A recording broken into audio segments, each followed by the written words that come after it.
Puji Tuhan, Shalom Bapak Ibu, Saudara-saudara yang dikasihi oleh Tuhan. Shalom. Mari sebelum kita mulai ibadah kita, coba kita sapa kanan kiri kita, keluarga kita, teman-teman kita, katakan Tuhan Yesus memberkatimu. Amin.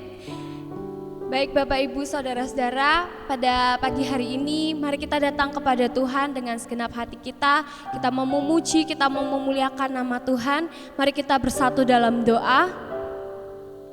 Bapa kami yang baik, kami bersyukur Tuhan buat kebaikan-Mu dalam setiap hidup kami.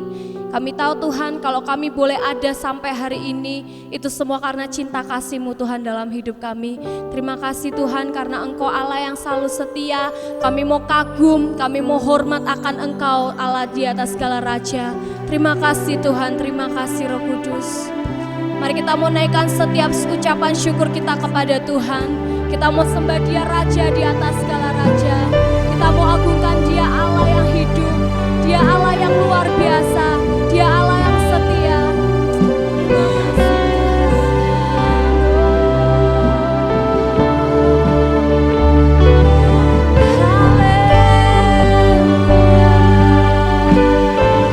Kami bersyukur buat kebaikan-Mu Tuhan.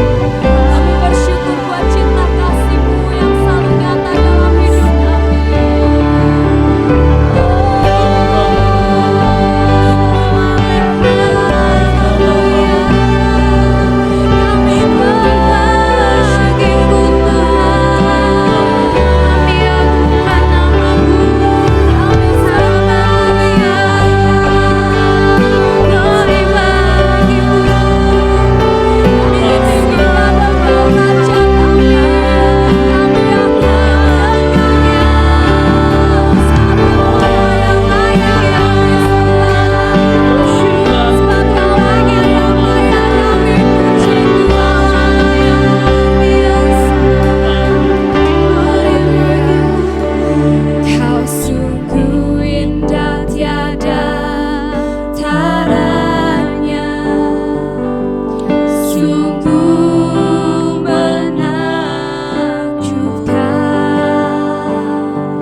Indah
lebih lagi Tuhan. Biarlah Roh-Mu yang terus beracara dalam hidup kami, menyala-nyala lebih lagi dalam hidup kami. Dimanapun kami berada Tuhan, kami percaya Engkau hadir di tengah-tengah kami. Terima kasih Tuhan, terima kasih Roh Kudus, kami sudah berdoa yang percaya, katakan amin. Baik, puji Tuhan Bapak Ibu, dimanapun kita berada, mari kita memuji Tuhan dengan segenap hati kita, dengan sungguh-sungguh. Yang bisa bangkit berdiri, mari kita silakan bangkit berdiri, kita menyembah Tuhan, kita katakan, tiada terukur besar kasih setiamu Tuhan. Haleluya. Amin.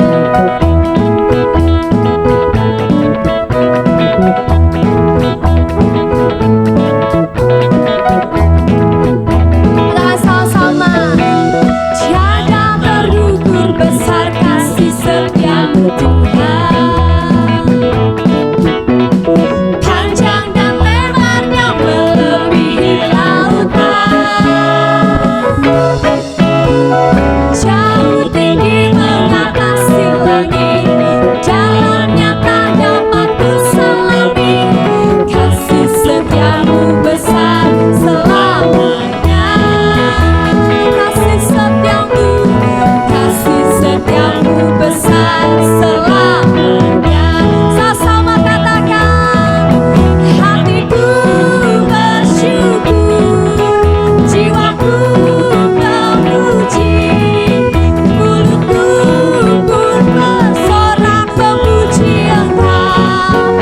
Yesus, saja berpandangmu, besar anugerahmu, takkan berhenti ku memuji namamu.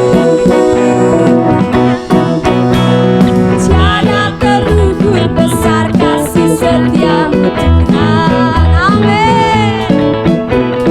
Panjang dan lebarnya melebihi lautan,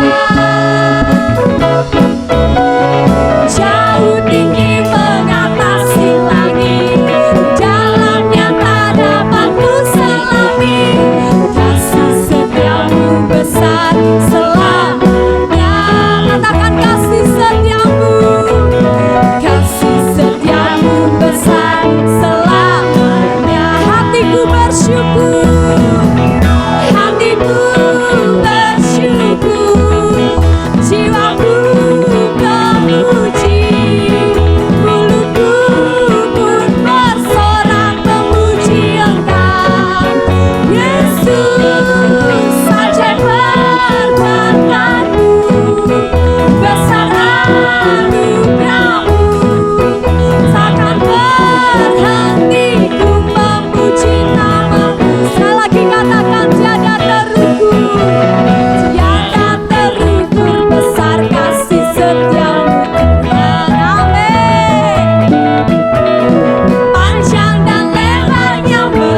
bersukacita. Amin. Silakan duduk Bapak Ibu saudara-saudara yang dikasihi oleh Tuhan. Mari pada pagi hari ini kita mau datang kepada Tuhan, kita mau mendengarkan firman Tuhan. Biarlah lewat firman Tuhan itu kita dapat berubah menjadi lebih baik lagi dan mengerti apa yang Tuhan mau dalam setiap hidup kita. Mari kita siapkan hati kita. Dalam nama Yesus Tuhan, terima kasih Roh Kudus. Kita nyanyikan lagu sungguh indah, pengorbanan Tuhan dalam setiap hidup kami.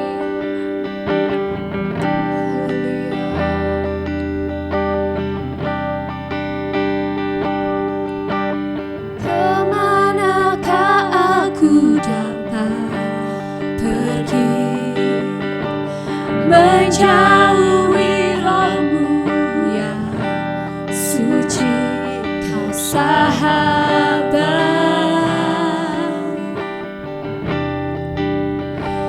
dan Kau dekat.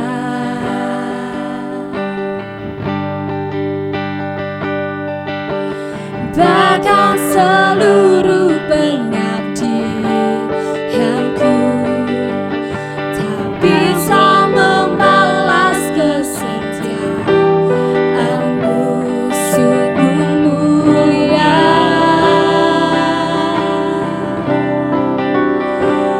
dan berharga. Sungguh besar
benar Tuhan, kasih-Mu sungguh besar dalam hidup kami. Terima kasih atas pengorbanan-Mu yang begitu besar bagi kami. Dan pada saat ini Tuhan, kami rindu untuk mendengarkan firman-Mu lewat hamba-Mu. Kiranya Engkau Allah memakai hamba-Mu dengan luar biasa.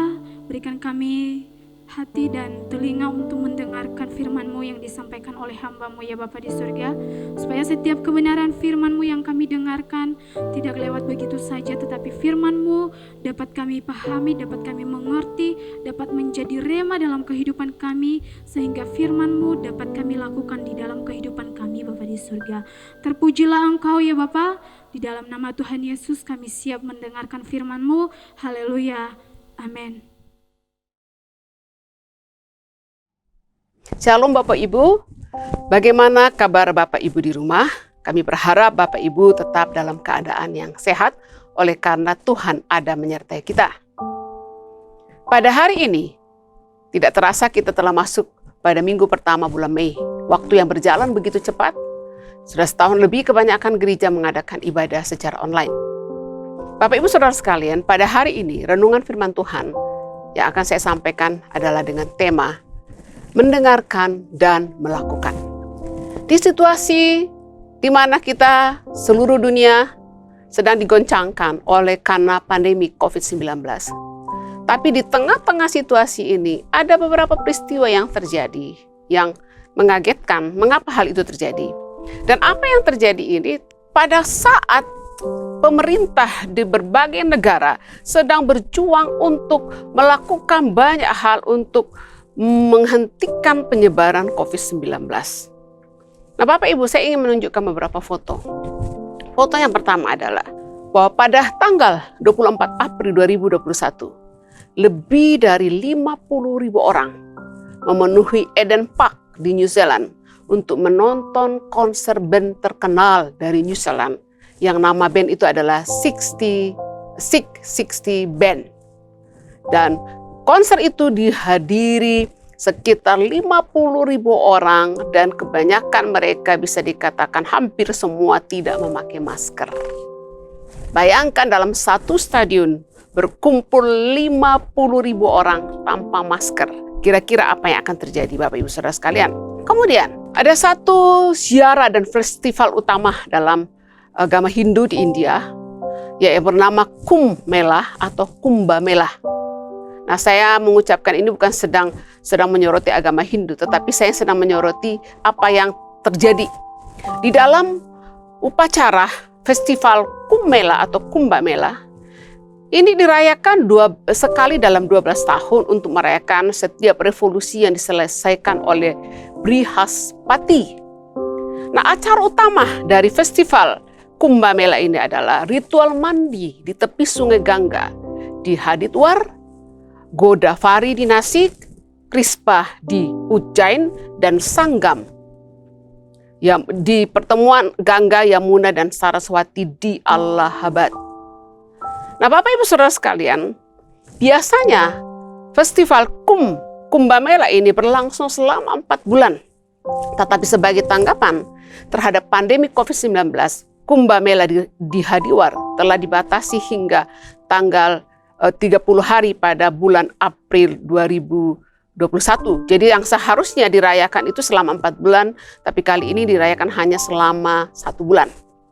Nah, pada tanggal, ini puncaknya nih, pada tanggal 14 April 2021, ada 943.452 orang berenang dan berendam di sungai Gangga. Dalam satu hari, ada 900.000 lebih orang berkerumun di sungai Gangga dan mencelupkan diri di sungai Gangga. Bapak Ibu bisa lihat beberapa foto ini.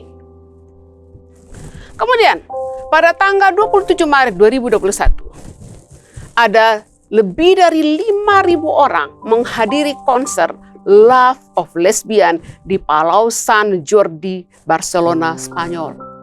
Kelompok ini menyebut diri mereka sebagai Love of Lesbian. Dan acara ini, konser ini dihadiri lebih dari 5.000 orang yang walaupun mereka memakai masker, Bapak Ibu lihat foto-foto ini, mereka memakai masker tetapi kerumunan yang begitu padat.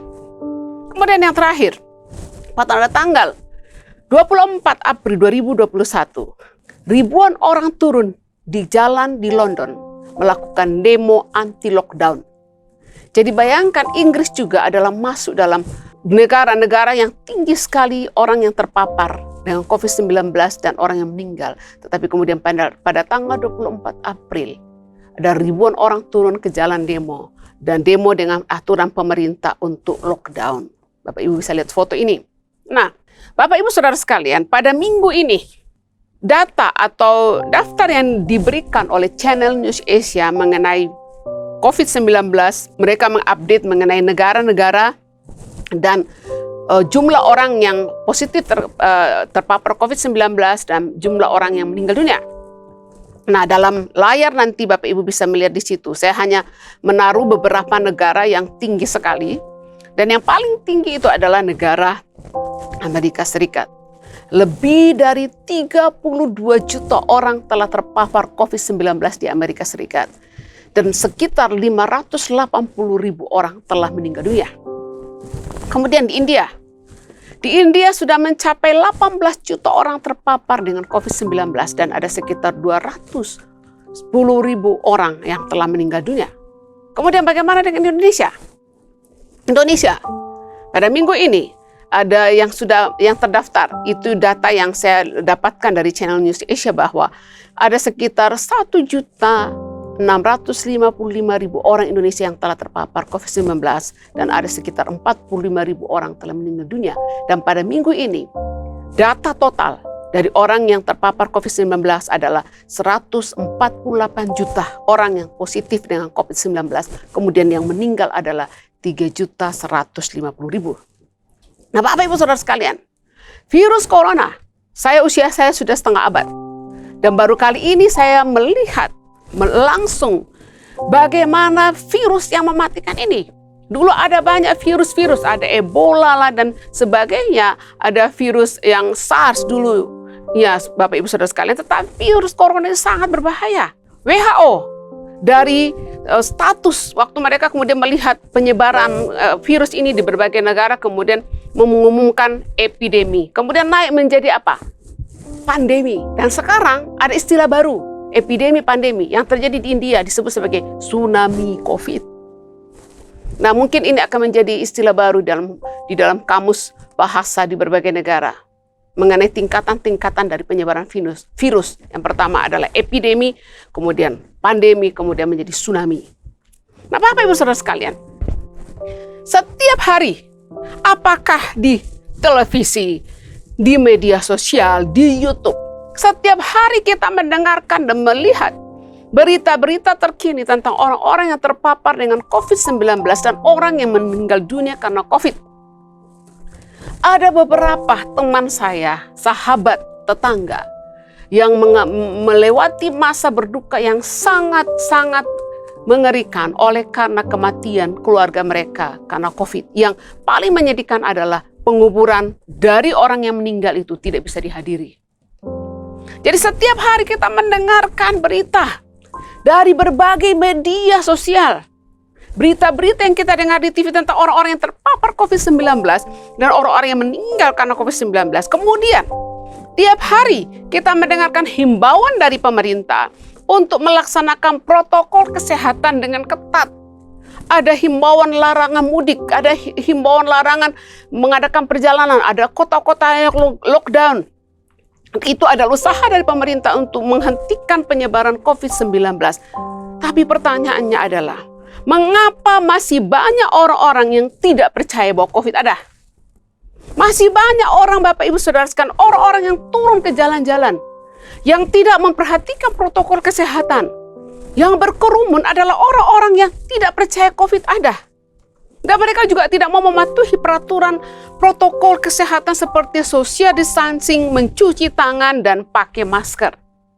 Bapak Ibu Saudara sekalian, mengapa?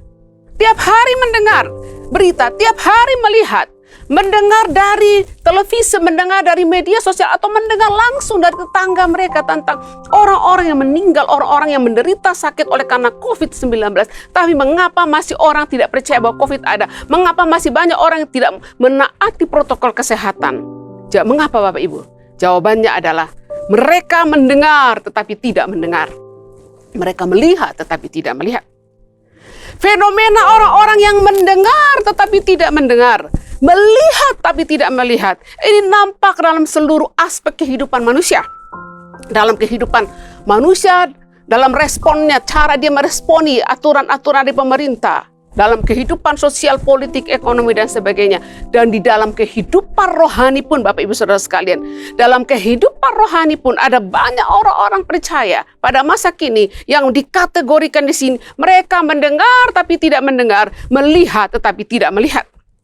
Di dalam Alkitab Perjanjian Lama, ada beberapa ayat yang mengatakan tentang bagaimana Tuhan menggambarkan orang Israel. Mereka mendengar tapi tidak mendengar, melihat tapi tidak melihat. Di dalam Yeremia 17 ayat 23 mengatakan, namun mereka tidak mau mendengarkan dan tidak mau memperhatikannya. Melainkan mereka berkeras kepala sehingga tidak mau mendengarkan dan tidak mau menerima teguran. Firman Tuhan kepada Nabi Yehezkiel. Tuhan mengatakan kepada Nabi Yehezkiel, hai anak manusia, engkau tinggal di tengah-tengah kaum pemberontak yang mempunyai mata untuk melihat tetapi tidak melihat, mempunyai telinga untuk mendengar namun tidak mendengar, sebab mereka adalah kaum pemberontak. Bapak Ibu Saudara sekalian, Paulus dalam nasihatnya kepada pendeta muda, anak didiknya, yaitu Timotius, dia mengatakan begini. Dia memberikan satu nasihat karena melihat tentang urgensi dari pemberitaan Injil.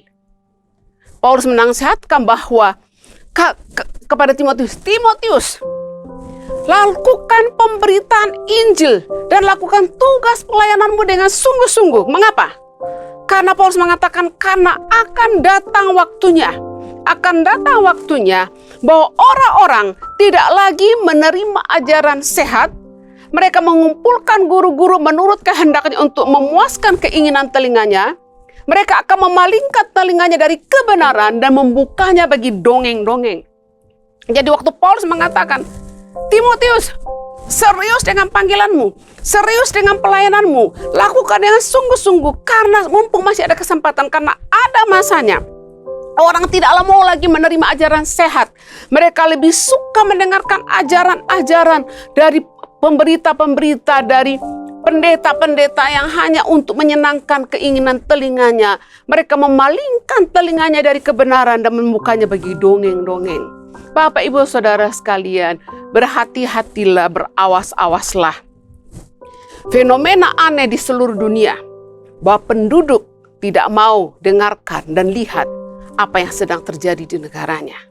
Bapak Ibu Saudara sekalian, pada masa ini luar biasa nih, 2020, mulai 2020 dan 2021.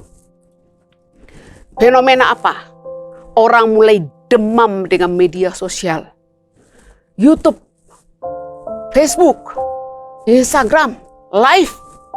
Orang-orang nampaknya tidak ada, kemudian dalam pengamatan saya bisa salah Bapak Ibu. Tetapi yang aneh contohlah dalam hal YouTube. Ya, YouTube atau video-video baik yang di-share di Facebook, di YouTube, di Instagram, dan sebagainya. Pengamatan saya bisa salah, tapi saya mengamati bahwa ada orang-orang pemilik YouTube atau ada YouTuber yang isi dari YouTube-nya itu, isi videonya itu, maaf, nggak ada isinya. Yang diceritakan yang diceritakan apa yang ditampilkan di YouTube itu, nggak ada artinya, nggak ada isinya. Padahal masih banyak YouTube lain.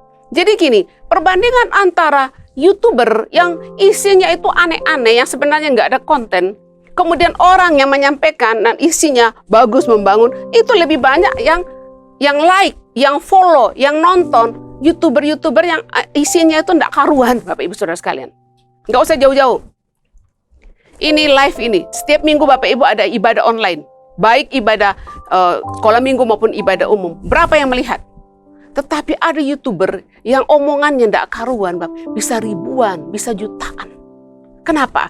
Karena orang-orang lebih suka untuk mendengarkan apa, untuk memuaskan telinganya, memalingkan telinganya dari kebenaran dan membuka bagi dongeng-dongeng. Bapak Ibu Saudara sekalian, di dalam Matius pasal 13, Yesus memberikan perumpamaan tentang penabur. Dan perumpamaan tentang penabur adalah Yesus menyampaikan perumpamaan, mengajarkan tentang kerajaan Allah, dan dia mau mengajarkan tentang hal benih yang ditabur. Dia memakai metode, yaitu menyampaikannya dalam bentuk perumpamaan. Ini adalah tujuannya apa? Jadi Yesus waktu menyampaikan makna kerajaan Allah, dia menyampaikannya dalam bentuk perumpamaan, dan isi dari perumpamaan itu sendiri sebenarnya ditujukan kepada orang-orang yang kategori mendengar tetapi tidak mendengar, melihat tapi tidak melihat.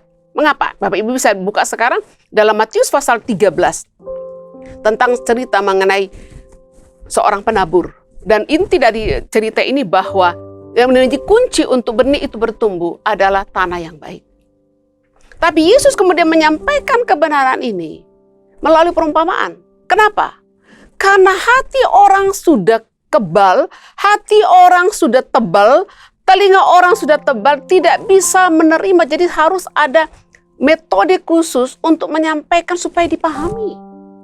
Dan sebenarnya Bapak Ibu, makna dari perumpamaan penabur ini mengenai beberapa jenis tanah, sebenarnya pada saat yang sama, apa yang digambarkan di dalam perumpamaan itu menggambarkan tentang orang-orang yang mendengar tetapi tidak mendengar, melihat tapi tidak melihat. Nah, mari kita melihat Bapak Ibu Saudara sekalian perumpamaan tentang penabur dalam Matius pasal 13 ayat 1 sampai 23. Di situ ada 4 jenis tanah penerima benih. Dikatakan bahwa ada seorang penabur. Seorang penabur keluar dan menaburkan benihnya. Dan benih itu ada yang jatuh di tanah di pinggir jalan, ada yang jatuh di tanah berbatu-batu, kemudian ada yang jatuh di tengah semak duri, dan ada yang jatuh di tanah yang baik. Nah, Bapak Ibu Saudara sekalian, benih yang ditaburkan oleh sang penabur ini di pinggir jalan. Waktu benih ini jatuh di pinggir jalan, tiba-tiba datanglah burung dan memakan benih tersebut. Berarti benih itu nggak pernah tumbuh. Karena baru jatuh, kemudian ada burung datang memakannya. Arti perumpamaannya adalah bahwa benih ini tidak sempat bertumbuh oleh karena si jahat datang merampas firman dan benih itu yang ditaburkan dalam hati orang. Sama seperti benih yang jatuh di pinggir jalan. Belum sempat tumbuh, belum sempat berakar, kemudian datanglah burung memakannya. Dan arti dari perumpamaan ini adalah bahwa orang mendengarkan firman Tuhan, belum sempat bertumbuh, tapi si jahat sudah datang merampas benih firman itu, dan benih firman itu tidak pernah bertumbuh. Kemudian yang kedua, benih yang jatuh di tanah yang berbatu-batu. Tidak, jadi tanah yang berbatu-batu itu tidak banyak tanahnya. Tanahnya sedikit saja. Benih itu jatuh, sempat tumbuh, tapi karena tanahnya tipis dan benih itu tidak berakar, kemudian ketika matahari datang, kemudian benih itu menjadi layu, kering, dan mati. Arti dari perumpamaan ini, arti dari benih yang jatuh di tanah yang berbatu-batu. Firman didengar, diterima, tetapi tidak berakar. Apabila datang penindasan atau penganiayaan, karena firman itu, orang itu pun segera menjadi murtad. Sempat tumbuh, sedikit, tapi tanahnya sedikit, kemudian mati. Ini bicara mengenai orang sempat bertumbuh dengarkan firman Tuhan, benih itu sempat bertumbuh, tapi karena penindasan, penganiayaan, penderitaan hidup membuat benih firman itu mati. Kemudian yang ketiga, benih firman yang jatuh di semak duri. Benih sempat tumbuh, tapi semak duri itu juga bertumbuh besar dan menghimpit benih itu sampai benih itu mati. Nah, arti dari benih yang jatuh di tengah semak duri adalah mendengarkan dan menerima firman atau benih, tetapi kekhawatiran dunia, tipu daya kekayaan menghimpit firman itu sehingga tidak berbuah. Jadi benih firman itu sempat jatuh di tanah kemudian bertumbuh, namun karena ada duri yang tumbuh lebih besar menghimpit, kemudian benih itu jatuh. Dan ini menggambarkan tentang seorang Kristen yang mendengarkan, orang percaya mendengarkan firman, kemudian kekhawatiran, tipu daya dunia, kekayaan, kemudian akhirnya menghimpit firman itu dan firman itu tidak berbuah. Kemudian yang terakhir adalah benih yang jatuh di tanah yang baik. Benih itu kemudian bertumbuh, dia berakar ke bawah, kemudian daunnya mulai tumbuh ke atas, dan kemudian mulai menghasilkan buah. Dan benih yang jatuh di tanah yang baik itu ada yang berbuah 100 kali lipat, ada yang 60 kali lipat, dan ada yang 30 kali lipat. Dan perumpamaan itu, setelah selesai menceritakan perumpamaan itu, dia mengatakan, siapa bertelinga hendaklah ia mendengar. Jadi dengarkan firman Tuhan. Kalau engkau bertelinga, dengarkanlah firman Tuhan. Kalau benih itu ditaburkan kepadamu, terima itu. Dengarkan firman itu. Jangan kemudian iblis datang mencurinya. Jangan penderitaan kemudian membunuh benih firman itu. Kemewahan hidup, tipu daya dari dunia ini. Nah, kemudian waktu Yesus selesai menceritakan perumpamaan itu, datanglah murid-murid bertanya. Murid-murid bertanya gini, Yesus, mengapa engkau berkata-kata kepada mereka dalam perumpamaan? Kenapa nggak langsung aja? Ya, kenapa nggak langsung saja? Bahwa, oh ini loh penyebab kamu nggak bertumbuh. Ini loh penyebab firman Tuhan tidak berbuah dalam kehidupanmu dan tidak ada perubahan. Murid-murid mengatakan, kenapa Tuhan Yesus harus menyampaikan nilai kerajaan Allah atau ajaran kerajaan surga ini dengan perumpamaan? Kemudian alasan Yesus memberikan alasan bahwa murid-murid diberi karunia untuk mengetahui kerajaan Allah. Tanah atau hati murid-murid ini bagus dan mudah menerima firman, dan mereka tidak perlu cara khusus untuk menjelaskan tentang kerajaan Allah. Telinga mereka begitu terbuka lebar-lebar, hati mereka terbuka lebar-lebar untuk mendengarkan firman Tuhan, dan disampaikan dalam cara yang sederhana pun mereka akan terima. Tidak perlu cara khusus, metode khusus sampai harus pakai perumpamaan. Itu adalah murid-murid. Apa kata Yesus? Kepadamu diberi karunia untuk mengetahui rahasia kerajaan surga, tetapi kepada mereka tidak. Karena siapa yang mempunyai kepadanya akan diberi sehingga ia berkelimpahan. Tetapi siapa yang tidak mempunyai, apapun yang ada padanya akan diambil daripadanya. Tetapi siapa yang tidak mempunyai, apapun yang ada padanya akan diambil daripadanya. Pendengar ini, 3 jenis tanah tadi, tanah di pinggir jalan, tanah berbatu-batu, semak belukar adalah gambaran mengenai orang yang sudah mendengar firman itu, sudah menerima benih itu, tapi mereka tidak menikmati panen. Kenapa? Karena firman itu dirampas oleh iblis. Firman itu mati karena masalah-masalah yang ada dalam kehidupan mereka dan dari dunia ini. Yesus kemudian melanjutkan bahwa Yesus mengatakan bahwa alasan mengapa Yesus menyampaikan nilai kerajaan Allah, mengajarkan kerajaan Allah melalui perumpamaan. Yesus mengatakan kepada murid-murid, kalian tidak perlu metode perumpamaan. Nggak perlu harus memakai metode ini untuk menjelaskan, karena kalian dengan mudah mendengarkan.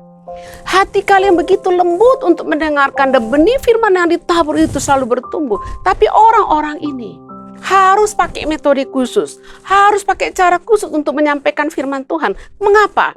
Karena sekalipun, Yesus mengatakan, sekalipun mereka melihat, mereka tidak melihat. Sekalipun mereka mendengar, mereka tidak mendengar. Jadi harus pakai metode khusus. Dan Yesus seperti berkata, mudah-mudahan dengan pakai perumpamaan, mereka akan mendengar. Karena mereka orang-orang seperti ini adalah mereka melihat tetapi tidak melihat, mereka mendengar tapi tidak mendengar. Dan kemudian Yesus mengutip, Yesus mengatakan begini bahwa genaplah nubuat Nabi Yesaya.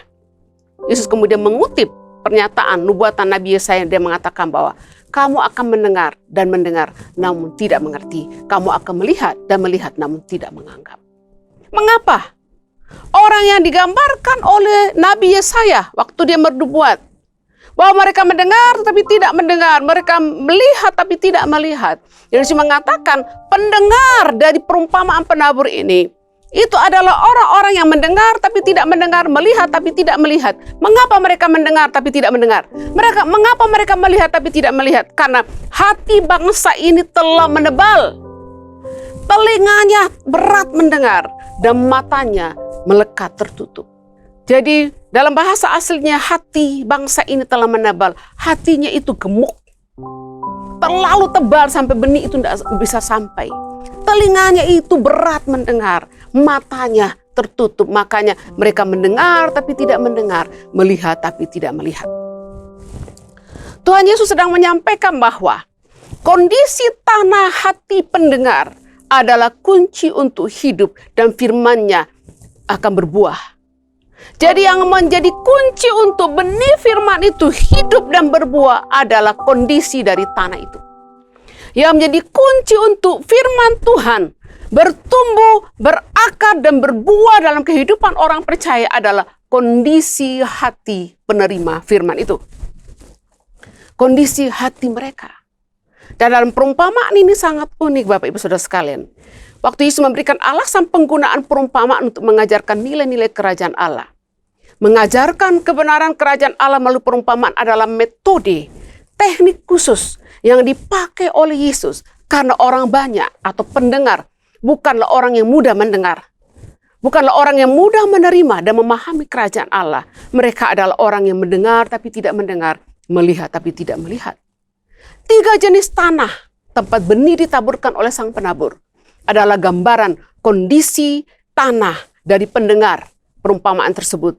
Cerita dalam perumpamaan tersebut adalah gambaran orang banyak adalah hal penerimaan firman Tuhan. Jadi Bapak Ibu Saudara sekalian, di dalam perumpamaan ini Yesus menyampaikan pengajaran tentang kerajaan Allah pakai perumpamaan. Alasannya kenapa? Karena yang pendengarnya ini perlu metode khusus untuk menyampaikan karena mereka telah mendengar tapi tidak mendengar, melihat tapi tidak melihat. Yang kemudian yang kedua Bapak Ibu Saudara sekalian, selain metode yang Yesus sampaikan dengan perumpamaan, kemudian yang berikut adalah isi dari perumpamaan itu mengenai jenis tanah-tanah yang membuat benih itu tidak bertumbuh dan mati dan tidak berbuah adalah sebenarnya menggambarkan kondisi hati orang-orang yang sedang mendengarkan perumpamaan itu. Nah Bapak Ibu Saudara sekalian, bertumbuh atau berbuah tergantung kepada kondisi tanah hati kita. Itu sebabnya bagian ayat 9 dan ayat 16-17 dalam Matius pasal 13 Yesus mengatakan siapa bertelinga hendaklah mendengar. Berbahagialah matamu karena melihat dan telingamu karena mendengar. Sebab aku berkata kepadamu sesungguhnya banyak nabi dan orang benar ingin melihat apa yang kamu lihat, tetapi tidak melihatnya, dan ingin mendengar apa yang kamu dengar, tetapi tidak mendengarnya. Jadi Bapak Ibu Saudara sekalian, arti dari perumpamaan penabur adalah bahwa tidak semua orang yang menerima kebenaran kemudian akan berakar, bertumbuh, dan menghasilkan buah. Firman kebenaran itu harus dimengerti, diterima. Harus diresapi atau berakar, dihayati, sehingga mempengaruhi pola pikir kita, mempengaruhi perilaku kita, mempengaruhi gaya hidup kita. Bapak Ibu Saudara sekalian, pergumulan, masalah, kesulitan, kekhawatiran, dan segala bentuk tantangan merupakan ujian bagi orang percaya. Apakah orang percaya sanggup berakar, bertumbuh, dan kemudian berbuah di tengah-tengah dunia yang menentang kebenaran. Bapak Ibu Saudara sekalian, mendengar tetapi tidak mendengar, melihat tapi tidak melihat adalah gambaran orang yang mendengar firman Tuhan tetapi tidak melakukannya dalam kehidupannya. Di dalam Alkitab Bapak Ibu Saudara sekalian ada satu kata dalam bahasa Ibrani yang sering dipakai dalam Alkitab. Kata ini adalah shema. Dan shema artinya adalah dengarkan dan taat. Dalam satu video yang bagus Bapak Ibu, kalau pendengar dari Bapak Ibu yang sedang mengikuti ibadah online ini, saya mendorong Bapak Ibu untuk pergi lihat YouTube yang kontennya bagus. Ada satu YouTube, dan saya bukan bagian dari pemilik YouTube ini Bapak Ibu, jadi saya bukan sedang supaya rating YouTube saya naik, saya tidak tahu siapa pemiliknya, yaitu YouTube itu bernama Bible Project. Dan di situ Bapak Ibu ada pengajaran-pengajaran yang sangat bagus dengan disertai dengan kartun-kartun. Dan dalam Bible Project ini kemudian mengajarkan tentang satu kata dalam bahasa Ibrani yang kata itu adalah shema. Shema artinya adalah dengarkan dan taat. Jadi dalam bahasa Ibrani ada satu kata yaitu shema, dan shema ini artinya adalah dengarkan dan taat. Dalam Keluaran pasal 19 ayat 5. Dalam Keluaran pasal 19 ayat 5. Jadi sekarang, jika kamu sungguh-sungguh mendengarkan firman-Ku dan berpegang pada perjanjian-Ku. Dengan kata lain, ayat itu berbunyi demikian.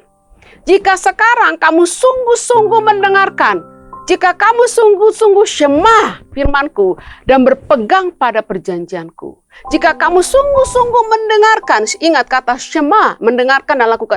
Jika kamu sungguh-sungguh mendengarkan dan melakukan firman-Ku dan berpegang pada perjanjian-Ku. Tuhan menyamakan antara hal mendengarkan Dia, bagi Tuhan mendengarkan Dia dan memelihara firman-Nya, itu adalah hal yang sama. Jadi kalau kita mendengarkan firman-Nya, seharusnya kita juga adalah memelihara firman-Nya. Bagi Tuhan ketika memakai kata Shema, dengarkanlah Dia dan taatilah Dia. Mendengarkan dan taat adalah satu kata Shema. Jadi ketika ada perintah dalam firman Tuhan mengatakan Shema, dengarkan, artinya dengarkan dan taat. Jadi dalam bahasa Ibrani Bapak Ibu Saudara kalian, tidak ada kata yang berbeda untuk kata taat. Menurut penggunaan perjanjian lama, mendengarkan dan menaati adalah kata tunggal dari kata Shema.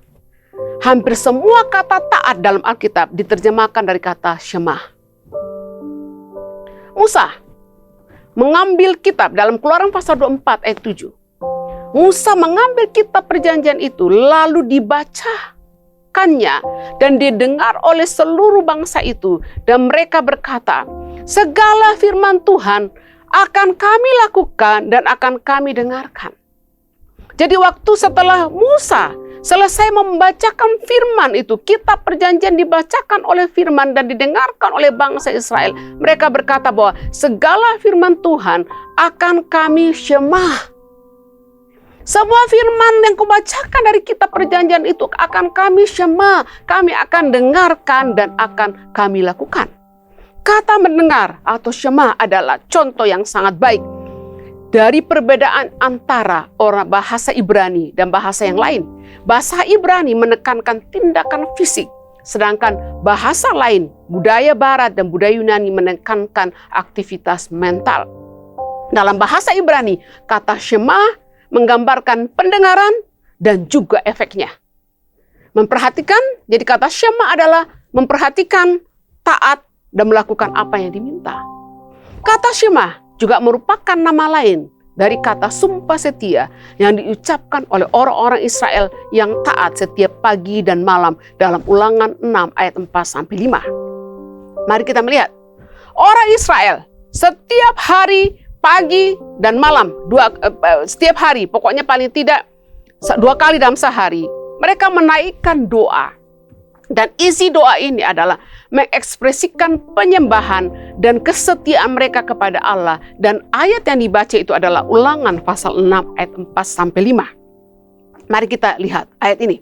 Ulangan 6 ayat 4-5. Dengarkanlah hai orang Israel, Tuhan itu Allah, Tuhan itu Esa. Kasihilah Tuhan Allahmu dengan segenap hatimu dan dengan segenap jiwamu dan dengan segenap kekuatanmu. Jadi Ulangan pasal 6 ayat 4-5 ini adalah disebut dengan Shema. Jadi kalau kita masukkan kata Shema seperti begini. Shema hai orang Israel, Tuhan itu Allah, Tuhan itu Esa. Kasihilah Tuhan Allahmu dengan segenap hatimu, jiwamu dan dengan segenap kekuatanmu. Bahwa waktu orang Israel mengatakan gini, Shema hai orang Israel, dia sedang mengatakan dengarkan dan taat.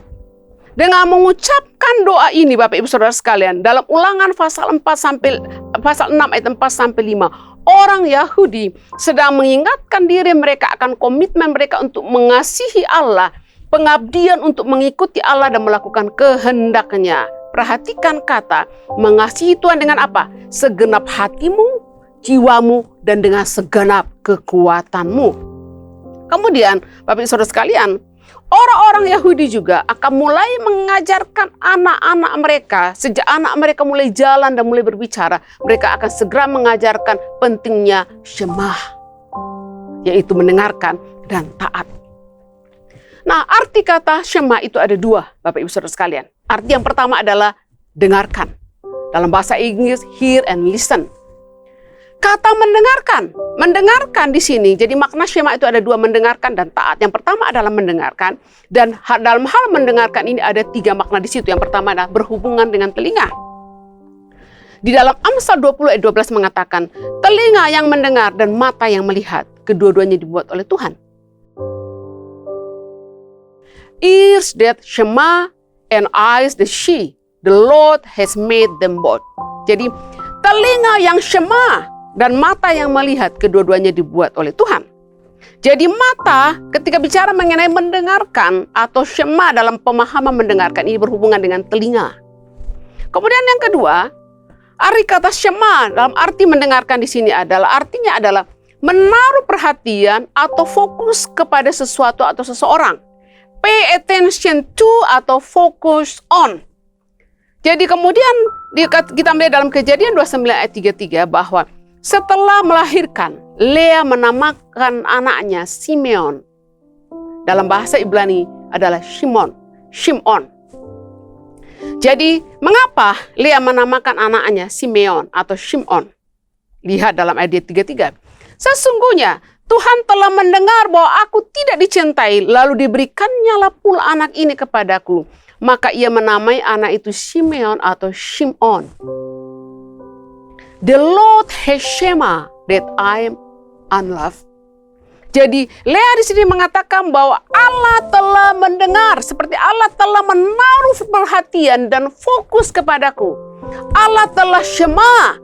Allah telah menaruh perhatian dan fokus kepadaku. Dan karena Allah shema dan menaruh perhatian dan fokus kepadaku, kemudian dia memberikan saya Simeon, memberikan saya anak. Nah, kemudian arti yang ketiga dari menjelaskan sini adalah meresponi apa yang didengarkan. Dalam Mazmur 27 ayat 7. Dengarlah Tuhan, seruan yang kusampaikan, kasihanilah dan jawablah aku. Kalau dalam bahasa Indonesia kita masukkan kata shema di sini. Shema Tuhan, seruan yang kusampaikan, kasihanilah aku dan jawablah aku. Shema my voice when I call, O Lord, be merciful and answer me. Jadi waktu pemazmur mengatakan, Shema my voice, O Lord, dengarkanlah suaraku Tuhan. Dan waktu mereka mengatakan dengarlah suaraku, mereka meminta Allah bukan hanya untuk mendengarkan permintaan mereka, tapi meminta Allah untuk bertindak dan melakukan sesuatu. Mendengarkan dalam Alkitab berarti menghormati orang yang berbicara kepada Anda dan melakukan apa yang dikatakan. Meresponi apa yang engkau dengarkan. Ya, jadi meresponi apa yang didengarkan. Jika kamu sungguh-sungguh, itu dalam Keluaran pasal 19. Dalam Keluaran pasal 19 ayat 5. Jika kamu sungguh-sungguh mendengarkan firman-Ku dan berpegang teguh pada perjanjian-Ku, maka kamu akan menjadi harta kesayangan-Ku sendiri dari antara bangsa-bangsa, sebab Akulah yang mempunyai seluruh bumi. Kalau kita masukkan shema di sini. Jika kamu sungguh-sungguh shema firman-Ku dan berpegang pada perjanjian-Ku, maka kamu akan menjadi harta kesayangan-Ku. Jika kamu mendengarkan firman-Ku dan melakukannya. Jadi dalam bahasa Ibrani, if you shema, jika engkau mendengarkan baik-baik. Shema mendengarkan. Mendengarkan sama dengan apa? Memelihara perjanjian Tuhan, memelihara firman Tuhan, dan menaati. Jadi sekali lagi Bapak Ibu Saudara sekalian, jika Allah meminta orang Israel untuk shema, itu berarti mereka harus mendengarkan dan menaati firman-Nya. Kemudian arti kata yang kedua dari kata shema adalah taat. Jadi yang pertama tadi adalah dengarkan, kemudian yang kedua adalah taat. Taat dalam bahasa Ibrani Yunani kuno, ini sebenarnya tidak ada kata terpisah atau kata khusus dalam Alkitab untuk berkaitan dengan kata taat. Taat berarti melaksanakan keinginan seseorang yang lebih dari Anda atau yang memiliki otoritas di atas Anda. Taat di sini berarti menghormati orang yang berbicara kepada Anda dan melakukan apa yang mereka katakan. Di dalam Alkitab, jika kita mengatakan saya akan mendengarkan dan melakukan apa yang engkau katakan, itu artinya adalah kita sedang mengatakan satu kata, shema. Jadi kalau saya katakan, kalau ada orang yang berbicara kepada saya dan memerintahkan untuk melakukan sesuatu dan saya katakan, ya shema, artinya adalah saya akan melakukan, saya telah mendengarkan apa yang kau katakan dan saya akan melakukannya. Dan ketika Bapak Ibu Saudara sekalian, orang Israel melanggar perjanjian Allah dan memberontak terhadap Allah dan firman-Nya, Nabi akan berkata kepada orang Israel atau siapapun, kepada orang Israel atau pemimpin-pemimpin Israel, atau kepada raja-raja Israel, jika mereka melanggar perjanjian Allah atau memberontak terhadap Allah dan firman-Nya, maka Nabi akan berkata kepada orang itu, mereka memiliki telinga tetapi tidak mendengarkan. Bapak Ibu Saudara sekalian, orang percaya harus memperhatikan pentingnya shema, mendengarkan dan menaati, dengarkan dan taati. Jika kita shema, jika kita mendengarkan dan menaati firman Tuhan, kita mendengarkan dan melakukan firman Tuhan, maka kita akan memahami kerajaan Allah, Kita akan mengalami pertumbuhan, kita akan menerima berkat, dan kita akan kuat dalam masa-masa yang sulit. Dalam Lukas pasal 6 ayat 46 sampai 49. Di situ Yesus berbicara mengenai dua jenis orang yang membangun rumah. Dimulai dengan pernyataan begini, "Mengapakah kamu berseru kepadaku, Tuhan, Tuhan, padahal kamu tidak melakukan apa yang aku katakan? Kamu berseru kepadaku, Tuhan, Tuhan, tapi kamu tidak lakukan apa yang aku katakan." Kemudian Yesus mengatakan bahwa orang yang datang kepadaku, mendengarkan firman-Ku dan melakukannya, mereka adalah sama seperti orang yang mendirikan rumah, menggali dalam-dalam dan meletakkannya di atas batu. Kemudian ketika air bah datang, banjir melanda rumah itu tidak dapat digoyahkan karena rumah itu kokoh dibangun. Kemudian yang kedua, orang yang mendengarkan firman-Nya tetapi tidak melakukan, orang itu seperti membangun rumah di atas tanah tanpa dasar. Ketika banjir datang, rumah itu segera rubuh dan hebat kerusakannya. Sekali lagi Yesus menekankan di sini mengenai pentingnya mendengarkan dan lakukan firman Tuhan. Saya ingin menutup dengan mengatakan ini, Bapak Ibu Saudara sekalian. Mari perhatikan kondisi tanah hati kita, agar kita dapat syema firman-Nya. Dengar firman-Nya dan lakukan firman-Nya. Dalam perumpamaan penabur, penyebab benih tidak bertumbuh adalah kondisi tanah. Penyebab firman tidak bertumbuh dalam kehidupan kita adalah karena kondisi tanah hati kita. Kita mendengar tapi tidak mendengar, kita melihat tapi kita tidak melihat.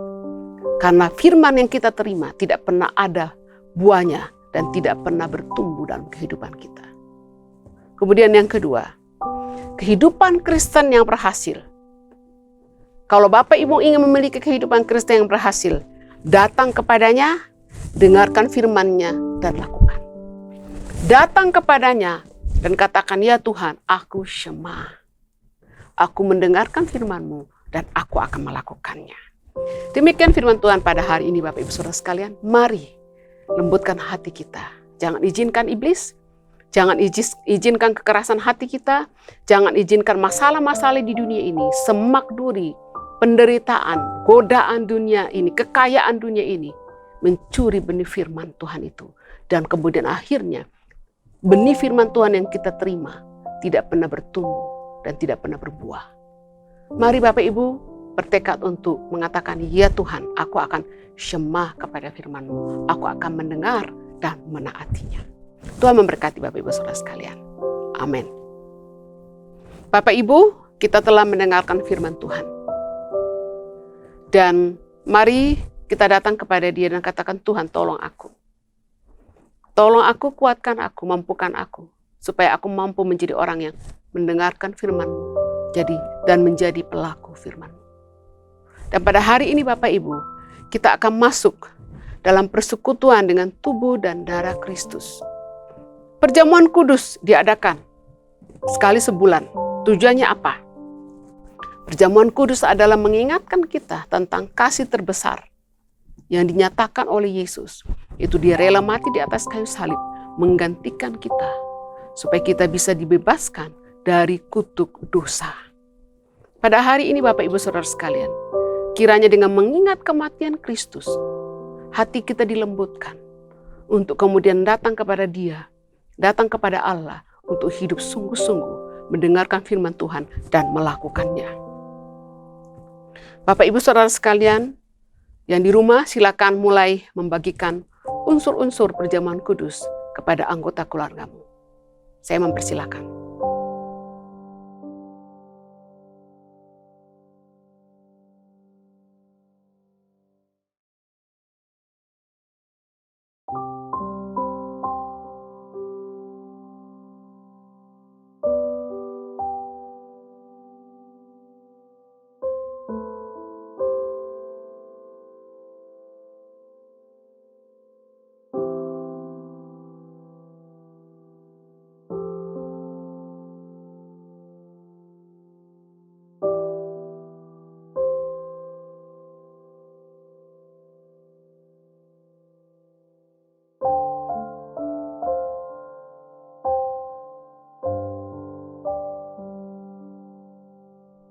Jika Bapak Ibu telah membagikan unsur perjamuan kudus, mari kita siapkan hati untuk masuk dalam perjamuan kudus.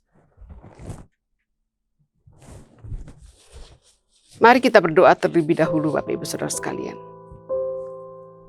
Bapa dalam surga, kami datang kepadamu. Terima kasih Tuhan buat kesabaran-Mu, buat kasih setia-Mu dalam kehidupan kami. Terima kasih buat firman-Mu yang senantiasa datang menegur kami, mengingatkan kami. Pada hari ini Tuhan, setelah kami mendengarkan firman-Mu, kiranya kami datang kembali kepadamu dan memohon pertolongan-Mu, memohon pertolongan Roh Kudus-Mu untuk menguatkan kami, memampukan kami untuk menjadi pendengar dan pelaku dari firman-Mu. Tuhan, kiranya perenungan tentang kematian-Mu, bahwa Engkau telah menyelesaikan semuanya di atas kayu salib. Engkau telah menyelesaikannya supaya kami mempunyai hidup dan mempunyainya dalam segala kelimpahan. Kelimpahan akan kami miliki jika kami ada dalam hubungan yang benar dengan Engkau. Engkau datang memberikan kami hidup dan hidup itu adalah hidup yang berkelimpahan.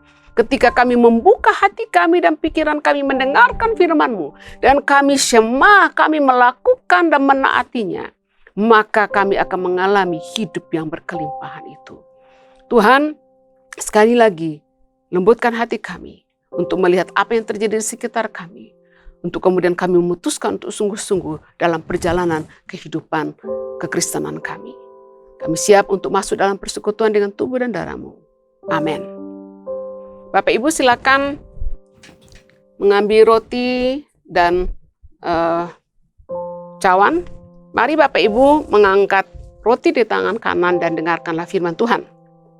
Sebab apa yang telah kuteruskan kepadamu, telah aku terima dari Tuhan. Yaitu bahwa Tuhan Yesus pada malam waktu ia serahkan, mengambil roti, dan sesudah itu ia mengucap syukur atasnya. Ia memecah-mecahkannya dan berkata, inilah tubuhku yang diserahkan bagi kamu, perbuatlah ini menjadi peringatan akan aku. Mari kita makan.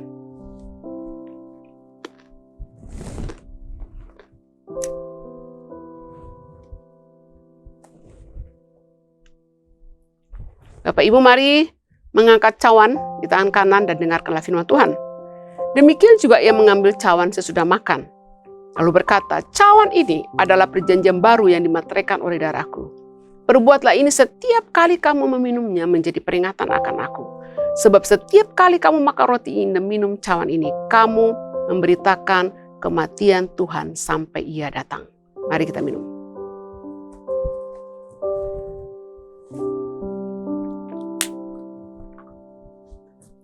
Mari mengucap syukur Bapak Ibu Saudara sekalian. Haleluya, haleluya.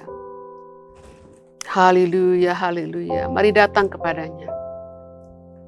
Haleluya, pada hari ini ketika engkau mendengarkan firman-Nya, janganlah keraskan hatimu. Bapak Ibu Saudara sekalian, zaman di mana kita hidup adalah zaman yang sangat sulit. Saya tidak mengatakan bahwa Tuhan Yesus akan datang besok atau minggu depan atau bulan depan. Tapi apa yang terjadi di dunia pada saat ini sungguh-sungguh menggenapi nubuatan atau apa yang digambarkan dalam Alkitab mengenai tanda-tanda kedatangan Tuhan Yesus pada kali yang kedua. Bapak Ibu Saudara sekalian, mari datang kepada Dia. Mari Bapak Ibu, engkau berkata seperti Yosua, pada hari ini aku dan seluruh keluargaku memilih untuk taat kepada Tuhan. Mari Bapak Ibu datang kepada Tuhan. Kita akan menaikkan doa syafaat. Bapa dalam surga, kami bersyukur buat kasih karunia-Mu dalam kehidupan kami. Terima kasih buat kesabaran-Mu, kasih-Mu yang senantiasa mengikuti kami. Sungguh kebajikan, kemurahan belaka mengikuti kami. Kami kadang-kadang gagal, kadang-kadang melakukan kesalahan. Kadang-kadang kami seperti yang digambarkan oleh nabi-nabi yang digambarkan dalam perumpamaan bahwa kami mendengar tapi tidak mendengar. Kami melihat tapi kami tidak melihat karena hati kami tumpul, telinga kami tutup, mata kami tertutup untuk melihat, mendengar kebenaran-Mu. Tuhan, ampuni kami Tuhan. Kiranya Roh Kudus lembutkan hati kami untuk kembali datang kepadamu dan membuka hati kami lebar-lebar, menyediakan tanah hati kami dengan baik supaya benih firman yang jatuh bertumbuh dan berbuah. Bapa dalam surga, menolong umat-Mu Tuhan. Pada hari ini juga kami menaikkan doa buat bangsa dan negara kami. Kami menaikkan dan mendukung Tuhan, mendukung Bapak Presiden Jokowi dan semua kabinet menteri. Pemerintah pusat dan daerah, Tuhan kami serahkan mereka ke dalam tangan-Mu.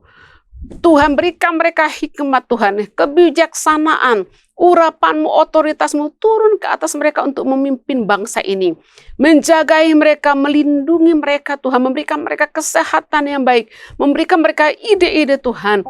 Pada saat ini, khususnya pada saat ini bukan hanya bicara mengenai penanganan COVID-19, tapi juga bicara mengenai ekonomi bangsa ini Tuhan. Kami berdoa dalam nama Yesus.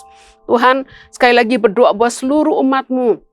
Seluruh umat-Mu, baik jemaat Bethesda, jemaat Anugerah, dan seluruh jemaat-Mu yang mengikuti ibadah online ini Tuhan. Kiranya Engkau melindungi, menjagai, mencukupkan segala keperluan kami Tuhan. Semua umat manusia sedang mengalami kegoncangan, mengalami masa yang krisis, baik dalam kesehatan maupun ekonomi. Kiranya Tuhan Engkau akan memenuhi segala keperluan kami menurut kekayaan-Mu dan kemuliaan-Mu. Terima kasih Tuhan, kami berdoa Tuhan, buat seluruh jemaat Bethesda Ministry dan Anugerah Ministry Tuhan. Kiranya tangan-Mu ada atas hidup jemaat-Mu. Kiranya kerajaan-Mu datang, kerajaan-Mu bertata. Kiranya Engkau datang untuk memberikan mereka hidup yang berkelimpahan. Kami juga berdoa buat STT Injil Bakti Caraka Tuhan, untuk seluruh dosen, staf, dan mahasiswa Tuhan. Kiranya Tuhan berkat-Mu tercurah di atas kampus ini, di atas sekolah ini Tuhan. Melindungi mereka, menjagai mereka, memberkati, memberi hikmat dalam mengatur segala perkuliahan pada masa-masa pandemik seperti ini Tuhan. Terima kasih Bapa. Kami juga berdoa buat Kepulauan Riau, kami berdoa buat gubernur, kami berdoa buat Kota Batam dan wali kota Tuhan. Sekali lagi memberkati mereka ya Tuhan. Terima kasih Tuhan bahwa kami punya Allah yang hidup, yang Allah yang mengendalikan segala sesuatu. Terima kasih Tuhan, kami menaikkan doa ini dalam nama Yesus. Bapak Ibu, mari mengangkat tangan di hadapan Tuhan dan terimalah berkat Tuhan. Kiranya Allah memberkati engkau dengan berkat yang melimpah yang tak terbatas adanya. Dan kiranya kasih sayang dari Tuhan Yesus Kristus senantiasa memelihara engkau, menguatkan engkau. Dan penyertaan dari Roh Kudus, Roh yang Maha Hadir, menyertai kita sekalian hari ini sampai selama-lamanya. Amin.